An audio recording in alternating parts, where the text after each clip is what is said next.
Paige Denthon with YourColorStyle.com, and I have a special guest today. Her name is Cara Wykowski, and she is the founder of MyGirlfriendVoice.com. My Girlfriend Voice is a growing community of brilliant, soulful women taming and transforming those nasty critics into a compassionate, confident, and courageous girlfriend voice. I love this, and I'm going to let Cara introduce herself and tell us all about some really, I think, critical things to think about and what goes on in our heads and all those voices that we hear. And what's really kind of funny is that I found Cara and she found me separately, it seems. She found me probably around color. And I found her, I don't even know how, but all I know is this, is that I knew that I wanted to put her on camera and talk to her for you guys are watching right now, because there are so many things about her message that resonates with me. And you'll see why as we go through, and she tells us all about her story. There's just so many things that she says, I'm like, oh my God, I get that. Or I wrote that in my journal, or it's just, I swear she's talking from inside my head. So welcome, Cara. I'm so happy that you're here today. I'm excited. Thank you. Thank you very much. Okay. So this girlfriend voice, my girlfriend voice, please tell us what this is.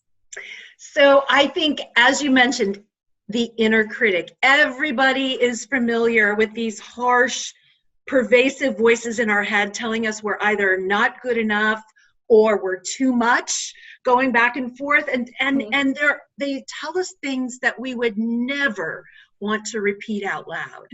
Yet we all have them. And my girlfriend voice is the opposite of the inner critic. So it's the nurturing inner mentor. You could call it your inner whisperer or your sage. And she is based in the truth. Now, sometimes she will give you a little kick in the butt when you need to get out of your comfort zone, but she helps you turn down the volume on those inner critics so that you're more in a position to thrive. So we build the inner nurturer while we're taming the inner critic. That's what it's all about. And that inner critic, man, she's a bitch. Like a bitch at every age, you know? And just when I think that I've got a wrap on one of them, like the perfectionist, then Miss Comparison comes out and wants to get me. But my main inner critic is a bully, and I call her Nona. Nona, which is short for no, not now, because she's always telling me, be quiet, be a lady, be a good girl, don't rock the boat. So Nona bullies me into being small and invisible, which is so contrary to who I want to be and who I want to show up as. And I think that same type of voice is also someone that is telling you that, I think she probably pairs up with the no, not nows, and or is that the no, not now, but the bully also, I think, pushes us down when we're maybe afraid to be louder than someone else or outshine someone else. Exactly, because her mission in life, if you think back to the primal days when we were cave women, we needed to pay attention to danger. Right. And so there was a voice that told us it's hot, or run from that wild animal, or if you don't eat, you're going to starve to death. Now, over time, though, she still treats us like we're in a life or death situation, but it's humiliation, rejection, embarrassment that she's trying to save us from. But our body doesn't recognize that it's not life or death. Embarrassment can feel like life or death. Right. So I often have to give her another job so she can go off and be busy while I get on doing something else. Yeah, I think that's a really important thing you just said, though. I think that people need to hear that. These voices that we hear that tell us that we're not good enough. And I'm pretty sure we've all heard it, even if we didn't acknowledge that that's what we're telling ourselves. Right. But what you had just said, though, is that these voices, if you will, they're not out to hurt us. They're really actually trying to protect us. They just don't know that it's holding you down in some other way that could be more positive for you. Exactly. Right? Yeah. It's their mission has been morphed and really prevents you from being able to use your voice, so to speak. So you may not speak up at work and voice your opinion because your inner critic is telling you, don't rock the boat, or they're not going to like you. Yeah. I mean, humans want to be part of a community. So the threat of rejection or not being liked is detrimental to us. Yeah. Now, there are also two things. I don't ever agree with my inner critic, nor do I argue with her. Because if I tried to argue, it'll be a power struggle. Like, it'll be a temper tantrum, blowout, knockdown blowout. But I do invite her for conversation. And how did I do that initially? I had to recognize that my inner critic and I were two separate things. So that's why I gave her a name. And I also have an image associated with what Nona looks like. So that way, when Nona shows up, I'll be like, hey, Nona, what are you here to protect me from? Okay, well, I've got it now. Thanks. So I recognize her. She feels good about being seen. But I'm de-escalating her power by saying, thanks, I got it now. So, all right. So this was actually a more in-depth introduction than I anticipated, which is perfect, by the way. It's absolutely perfect. But let's back up a little bit. I'm sure people want to know how did this all come about for you? Tell us a little bit about your story and really where these characters came from and how your self-awareness came about. Right.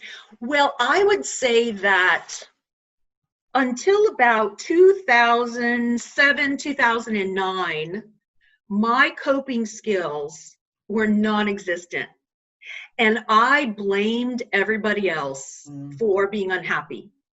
It was much easier to say, I'll be happy when I lose 10 pounds or when I get that job or when my husband listens to what I'm saying, than take responsibility that I may be contributing to the problem. And so I also either would bottle up my emotions or totally distance myself from them. So when things did come at me like a wave of sadness, I didn't know how to handle it, which meant I also didn't know how to handle happiness either. Anything that felt extreme was really uncomfortable. So I reached a critical point in 2009 where I just felt like something broke. And it was that I fell into a clinical depression. And I had to learn new coping strategies in order to save myself. Because not only is our happiness impacted, our physical health is impacted too, and our mental health. And we don't like admitting we need help. We don't like talking about suffering or sadness. It makes other people uncomfortable too. Plus, there's so much stigma associated with mental illness. First thing was admitting that I needed help. And secondly, I attended a depression class and I thought, oh, there could be nothing worse than being depressed and having to go to depression class. But there is where I learned strategies that I still use today. And the teacher gave us 3 things to do. If you want to feel well, which is total wellness, she said you have to move your body every day, which could be 10 minutes of something, dance, walking, whatever. Second thing was write it down. And that's where my girlfriend voice started. I just started to write my notes in a journal, and then that became a blog. And then here we are 9 years later. The third thing she said was do something for someone else, someone you're not related to or responsible for. So be a volunteer, contribute your time and energy. And that really does turn on the oxytocin in your brain. So I still incorporate those 3 factors into my life. And on days when it's really hard, I have to increase the number of activities that bring me joy and pleasure to offset, because we do hold both of those simultaneously. Definitely. So what are the things that you do that bring you joy? Well, I draw. So I discovered drawing recently in the last couple of years, and it's more like doodle art. But it's a way in which I take a thought or I hear a phrase and I put it on paper. So it's a way that I can clear my mind. I also love dance, any kind of dance, because it gets the blood moving, you get a little bit winded.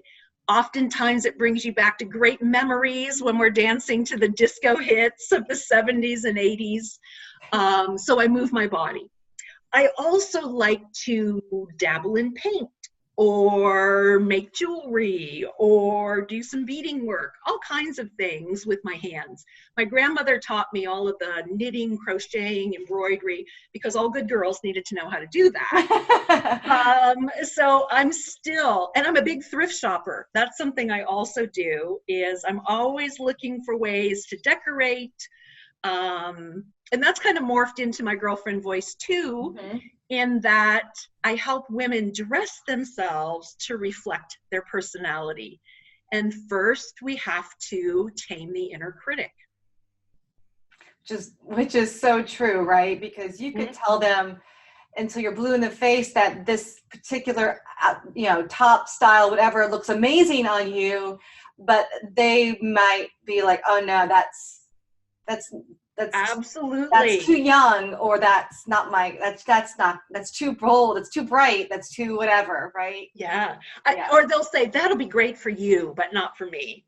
And they also want to camouflage the areas where they feel self-conscious, but they end up adding a lot more fabric or attention to that area, which works in the opposite way. It draws your eye there. Right. Yeah. Exactly. It's really helping them boost their self-confidence a little bit at a time. Yeah, and giving them permission to experiment too. Yes, and give themselves permission to experiment. And it all starts with color. That's why I came to you. I feel like it does, but I think in general, though, no matter what the vehicle is that they use, it's that word permission. It's give yourself some permission just to be okay with that. Here, there was another conversation I had with another individual, and she had said, and I think you would agree, that we are so worried about what other people think, but the reality is they're not looking at us. No. They're all looking at themselves in the mirror while we're looking at ourselves. Exactly. So you'll go home and you'll be rewinding. I can't believe I said that. And and they have long forgotten about you. Oh yeah, we beat ourselves up. Who's that person? Who's that person that beats us up? Do you have a name and they didn't even have to say anything to you. They could have looked at you sideways, and we take it as a big affront. Yeah. Yeah. So who's that voice that comes to you when you come home telling you that was a dumb thing to say? Why did you say that? My mom's voice. Oh, it might be. Oh my God. I didn't even think about my mom is more critical of how, like, she says, why do you take your picture and have your mouth open? Things like that, which is just me. I smile, I laugh a lot. So my mom was very critical of my appearance. I see. But the voice that said you didn't sound smart, you aren't competent, that voice is so old that I have a hard time identifying with it, but it's a male voice. It's interesting. Where my other inner critics are female. So I find that very interesting too. Yeah. So, do you feel that these inner critics that you've put names to some of them, and like, we'll go back through those again so people can relate to those, because I'm pretty sure they will. But do you think that you're giving them names and you're giving them their own personas to deal with them, and to talk to them and to say, please go do something else. You're holding me back or making me feel bad or whatever. But do you think they come from real life? Are they like coming from your childhood and memories that maybe you don't even remember?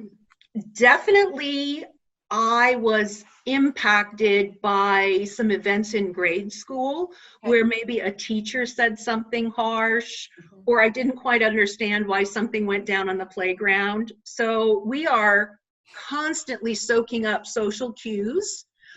We're listening to everything our parents and siblings say. So from the ages of 0 until about 8 or 10, we're just incorporating all of those messages and not even questioning whether that was true. So for instance, I thought every family, when they went shopping for clothes, had to cut the tags off so Dad didn't see them when we got home, because my mom didn't want to fight about money. So money is one of those hot topics, like, oh, money's bad. Money always causes tension. That was what I was observing. I didn't even question it to be any different. I had an experience when I was in kindergarten where I was, the whole class was asked, when your dinner plate is set in front of you, how do you decide what to eat first? And my answer was, well, alphabetically. I thought, oh, that's such a clever answer. But it resulted in my parents being called that I should see a school counselor or a psychiatrist, because that was not a normal response. Oh my God. So I very quickly learned that it was best not to express creative thoughts.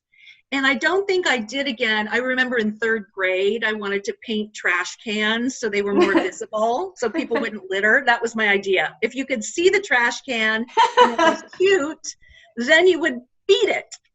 So, but I was reticent about sharing everything I thought, because it resulted in a call to my parents that I was not normal. Oh man. This mean teacher.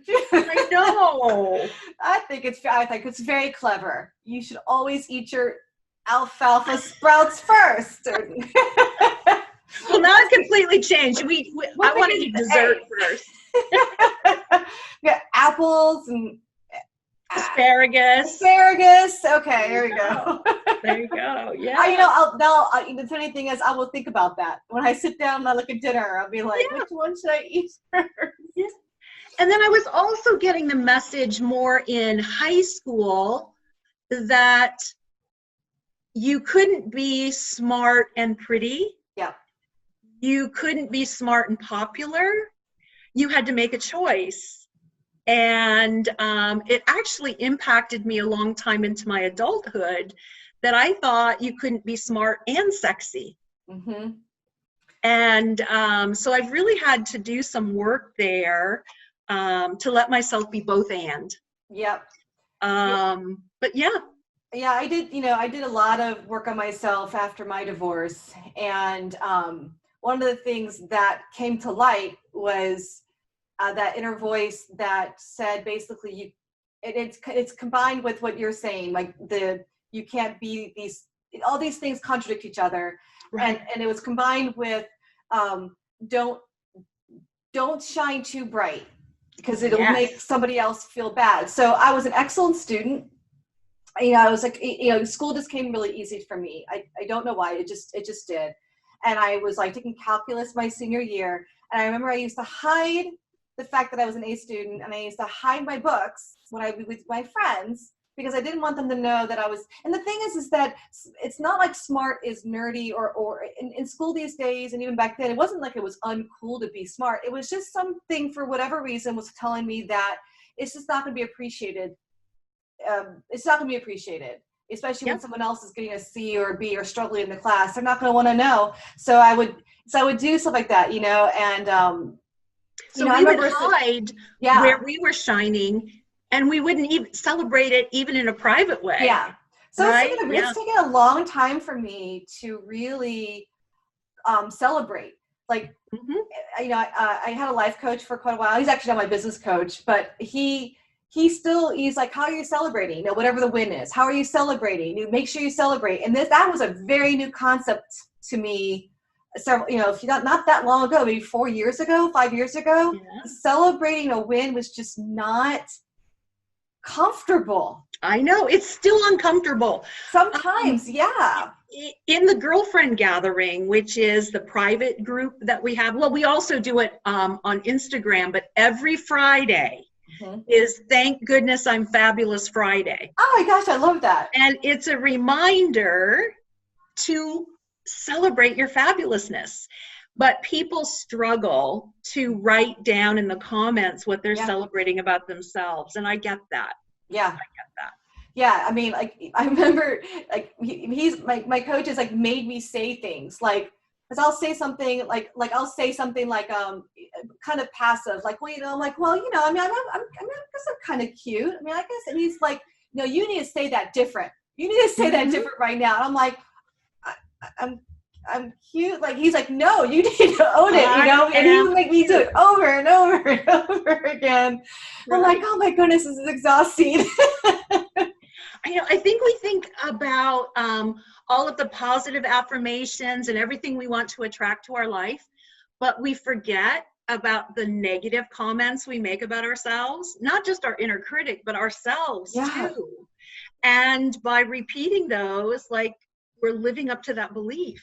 So 80% of our thoughts are negative, which is just amazing on its own. Yeah. Yeah, if and rule of thumb, if you can remind yourself like every 5 minutes of the day is that if you wouldn't say that if you wouldn't say it to a small child, you shouldn't say it to yourself. Right. And if a small kid did something great and you were like, "Yay, that's so great," you should be doing that for yourself as well. Yes, and I mean, it's like, I feel like I have to have sticky notes like all over the house to remind myself of that, right? I have them in my bathroom. I have my little reminders of my focus areas, because I would rather focus on how I want to feel than a goal of some sort. So for instance, I want to feel impactful. So what activities will I do to feel impactful? Right. And when I have a decision to make, does that support how I want to feel? So I just started doing that a couple of years ago because I was not good at keeping resolutions. Yeah. I don't want to be on a diet, but I want to be healthy. So I know it's wordplay, but I like to focus on the feelings. Right? It's not just being healthy. Yes, that's true. But I would imagine the emotion behind it is that you want to feel good about yourself. You want to feel sexy. You want to feel attractive, and that's really important. Health is obviously a huge part of it, but it's not like if you told everybody they had to lose 10 pounds to be healthy, no one's going to do it. Right? I know. I hate being told what to do. Especially by a man. I'm working on that. That's probably why I'm single. My husband would definitely say that about being my daughter for sure. He can't say anything. He's becoming masterful of getting his suggestions in without without us being like, stop telling us what to do. So yeah, we're terrible people. Well, I think that just reminded me. I think we've been taught to a certain extent that you have to be masculine in business in order to be successful. And I'm learning more and more about I can be just as successful leading with feminine energy as I can the masculine. And the masculine is burning me out. It's tiring, and it's not really who I am. And that's it. That's the reason why, right? Again, well, it's those definitions that we think are true. And we have to, I really believe we just have to constantly challenge everything that we believe. Every word that we hear ourselves say, is it true? Is it true? Is money bad? Are you, is that really, money is always a big one. Yes. And it can really impact many areas of your life. And especially when you have an attitude of everything's expensive or money is hard or all those things. And it might feel true at that moment. I'm certainly not saying that there's not moments where it's like, no, it's true. It's feeling really hard. But there's something about that mindset of compounding on top of yourself that you have to figure a way to challenge it constantly and go, well, what if money was easy? Right. What would that feel like? And what can you do now to make yourself feel better? Even though you're not going to be a millionaire tomorrow, right? Exactly. A replacement thought that is true. Yeah. So instead of I'm bad with money, I will say, I'm trying to think of a positive. I'm fabulous at spending money. I'm fabulous at spending money. And I am a fabulous saver. So I have to think about retirement. So I'm converting the spending to savings. Now, I am great at making money. I want to be great at keeping money because I do love to spend. I do love to be generous with people. Right. I'm terrible at balancing a checkbook. Okay, I can live with that one. Like, meh, numbers, whatever. I'm going to pick my battles. Oh my gosh. Okay, so we've talked about the inner dialogue a lot. And then did we cover all the characters of the voices? Well, I think that there's always going to be a primary inner critic. This is just from my experience and my research, and that is my Nona, the bully. But I really suffer from penny perfectionist. Cute. I am a recovering perfectionist. I try not to even use the word perfect. I use the word ideal now. Okay. But being a perfectionist was just hiding my need for control. But it allows me to procrastinate forever. It allows me not to show up because I need to do more research. So penny perfectionist is my second. And then I get into comparisonitis where, and of course, everything you see on social media is true, right? It must be. Yeah, it must be. Everybody's life is ideal. Perfect. And so I will say, why aren't I further ahead? Or look at her. She looks great for her age or whatever. So I start to compare myself, which is comparison is the thief of joy. Oh, definitely. And then I have others that will show up from time to time. Like there's one who sounds really positive. She'll say, oh, you did so well today. Go ahead and eat that pint of ice cream. And I know that's not good for me. So she's kind of sabotaging my desire to be healthy when I eat the whole thing of ice cream because I have no willpower. It was me either. Like no joke. So there's probably a dozen that I've identified for myself, but those are my major ones. So I have here in my notes the external dialogue. So we've been talking a lot about the inner voices and kind of how to deal with them and be aware of them. Yeah. What's an external dialogue then? What is that? Well, you used a great example where your coach caught you saying, I'm kind of cute. No, I am cute. So women, we tend to disempower our language because we don't want to shine. We don't want to make anyone uncomfortable. Bragging is bad. So if you look at studies where men and women are in a negotiation class, a man will always ask for more than a woman. So I think that we need to be aware of where we may be leaking our power. So there was an ad on TV called Sorry Not Sorry. Mm-hmm. And this is another example where women will apologize for no reason. Yeah. Somebody may bump into you, but you say, oh, I'm sorry.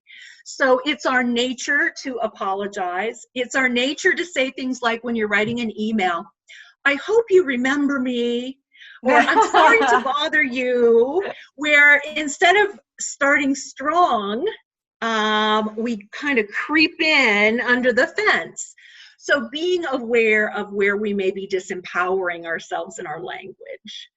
And the little things that you catch yourself doing, like instead of saying, I'm kind of cute, I feel cute today, really celebrate and don't diminish yourself in any way.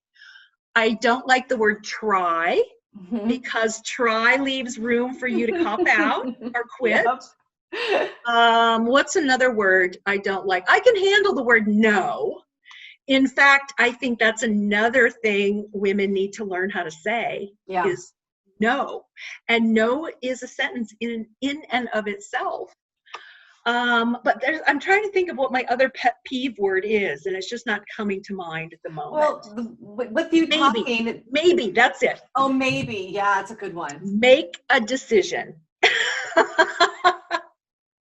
Or if you really don't know, I need time to think about this. I'll be back to you in the morning. But maybe I just don't know what to do with. You know, there's something else that we do, and that is that I think also leaks our power is the need to explain. Ah, yes.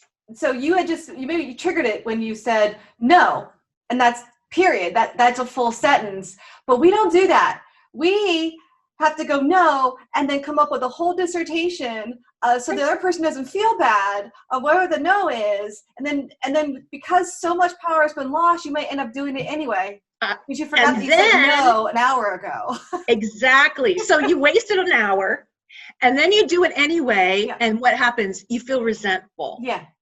And resentment is like this weed that gets inside of you. I think there's a quote that says something about it's anchored in the head, but it lives in the heart, something like that. Resentment is really toxic. It's hard to get rid of. So anytime we're doing something we don't want to do, it will build some resentment in us. And the reality is that you're actually really resentful, I think, with yourself, that you should have just said no to begin with and just dealt with it. Now you're just angry. Right, exactly. Yeah. And then Nona is telling me, see, I told you so. I see. It's like you can't win. You're like, seriously? It's like, everybody leave the room. Now you're here? Now, I mentioned that I give Nona other jobs to do. Sometimes I pretend she has a volume button and I just turn down the volume so her lips are moving but I can't hear her. Or I can ask her to leave too. So you may come up with a strategy where you use fade to black, or she flies away like a balloon with no air in it.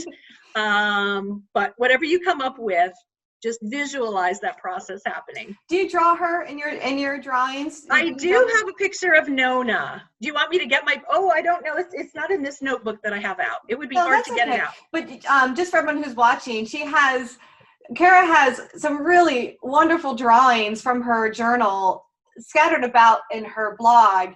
And they're just really great to look at, and she's got words of emotions in there and little sketches, and it's just kind of seeing like a little bit of a moment in your heart and your brain on this paper, and they're just so neat. So like, I love sharing what I'm working through because I fall down, I get caught up in my own stuff.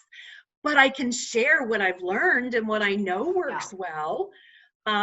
Nona, she looks like Mrs. Doubtfire, but she's not as attractive. She's very papery skin, smells musty, and she has this very, like a grimace, like she knows everything. She's got her little purse on her arm. She knows and other people have used characters like Ursula from The Little Mermaid, or the lady from 101 Dalmatians. What's her name? My hair is Cruella de Vil. Cruella de Vil, yes. But yeah, you can use any sort of caricature. One woman uses a crab, where she talks to an actual crab. So yeah, super cute. Okay, so we didn't really get into so everyone who's listening and watching, Cara has a little bit of a double whammy when it comes to what she offers, because she mixes mindset with styling. We don't really have a lot of time to get into any kind of styling tips. So what I would like is for you to share with us how they can get to know you better and how they can get to know what you offer, and like the group you just mentioned. I'm sure a lot of people would like to know how to be a part of that group. Absolutely. I'm based in Oakland, California, but that doesn't mean you have to be here to work with me.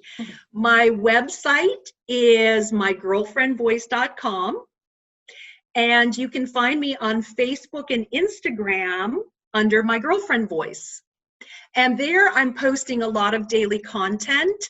And during Corona, I haven't done any style tips on IGTV, but I like to put little, things to think about. I love to say, shop your own closet, or how to have versatility in the pieces you invest in. I also have a private group that's free called the Girlfriend Gathering, where it's a private group because we talk about a lot of vulnerable topics, and you may not want your spouse or someone at work seeing what you're talking about. From time to time, I will have various programs. There will be one coming up on June 3rd called Name It to Tame It, which is all about discovering your inner critic and how to tame her or her and her buddies. Okay. And I have camera ready style. So for instance, if you're going on a book tour or you have job interviews or you're out raising money for your company, we can talk about putting a wardrobe together that reflects your style and personality. Nice. Yes. Well, Cara, this has been a lot of fun. Thank you so much for joining me today. Absolutely. We could have a lot of fun together, Jen. I know. As soon as the pandemic's over, I'll fly to California. Yes. Or you come over here to Virginia. Okay. But yeah, this was great. I'm so glad that you got a chance to talk with me, and everyone who's watching, listening, I'll leave the links in the description below this video so you guys can go check her out. I love it. Thanks so much. All right. And keep doing everything you're doing too, Jen. Thank you, Cara. Bye for now. Bye-bye.